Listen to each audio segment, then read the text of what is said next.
Sholat, tapi pikiran melayang. Begini jawaban Rasulullah yang menggetarkan hati. Pada suatu majelis Rasulullah, suasana terasa begitu tenang. Para sahabat duduk melingkar menyimak setiap perkataan beliau dengan penuh perhatian. Namun, di antara mereka, ada seorang sahabat yang tampak gelisah. Jemarinya saling menggenggam, matanya menunduk, dan napasnya terasa berat. Setelah beberapa saat ragu, ia akhirnya mengangkat wajah dan berkata dengan suara lirih, "Wahai Rasulullah, aku ingin bertanya, tetapi aku khawatir pertanyaanku ini akan membuatku semakin malu di hadapan Allah." Rasulullah pun tersenyum lembut, menatapnya penuh kasih sayang. "Katakanlah, wahai saudaraku, tidak ada pertanyaan yang membuat seseorang hina jika ia bertanya untuk mencari kebaikan." Sahabat itu menarik napas dalam, matanya mulai berkaca-kaca. "Wahai Rasulullah, aku merasa salatku sering tidak khusyuk.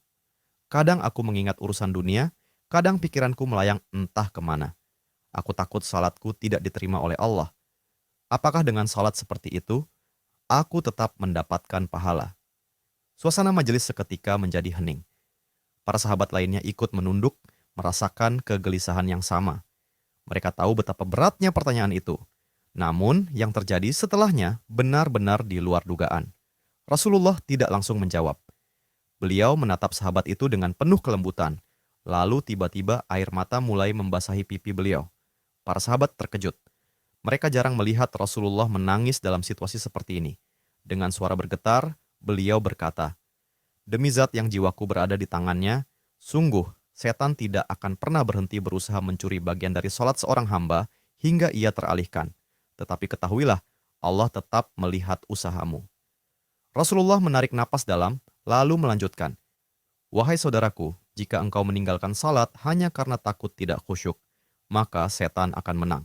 Tetapi jika engkau tetap berusaha salat meski pikiranmu teralihkan, ketahuilah bahwa setiap kali engkau berusaha kembali kepada Allah dalam salatmu, saat itulah Allah menyambutmu." Mendengar itu, sahabat tersebut tak mampu menahan tangis. Begitu pula para sahabat lainnya.